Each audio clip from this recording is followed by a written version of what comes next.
Après une semaine mouvementée, marquée par la publication de sa nudité sur les réseaux sociaux, Esther Memadji n'est certes pas au bout de ses ennuis, mais au moins un respire l'air de la liberté. Elles ont été déférées devant le parquet.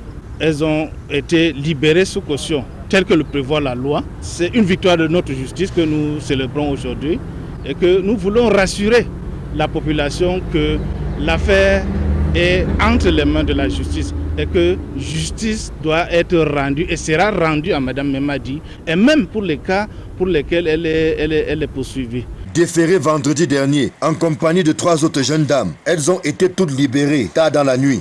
2 d'entre elles ont totalement recouvré la liberté, pendant que Esther Memadji et une autre, présentées comme sa complice, ont été libérées sous caution et vont comparaître libres dans le cadre d'une affaire où elles sont accusées de vol. J'ai découvert cette vidéo qui circule sur les réseaux sociaux et je me suis dit, quel qu'en soit le décret d'infraction qu'une personne peut commettre, personne ne mérite d'être déshabillé, filmé à nu et publié sur les réseaux sociaux. Voilà pourquoi je me suis engagé pour retrouver la dame en question pour que justice soit faite. Un collectif d'avocats s'est vite constitué pour assurer gratuitement sa défense. Et depuis vendredi dernier, à la suite d'une plainte rédigée par la victime, 2 prévenus, parmi ceux qui ont filmé et diffusé sa nudité sur les réseaux sociaux, ont été placés sous mandat de dépôt à la prison centrale de Yaoundé. Il faut que les gens sachent qu'on ne se permet pas de tout. On ne peut pas publier la nudité d'un être humain.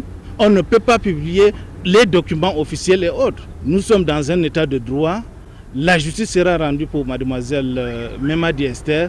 C'est l'occasion d'attirer l'attention du public sur les dérives qui se multiplient sur les réseaux sociaux et qui violent certaines dispositions de la loi du 21 décembre 2020 relative à la cybersécurité et la cybercriminalité au Cameroun. Les dispositions de l'article 74 alinéa 1 jusqu'à 8 prévoient les sanctions pour quiconque publie les données privées et même les documents officiels. Quiconque intercepte les documents officiels, les images privées, qui publie ou partage, tombe sous le coup de cette loi. La loi est dure, mais c'est la loi et nul n'est censé l'ignorer.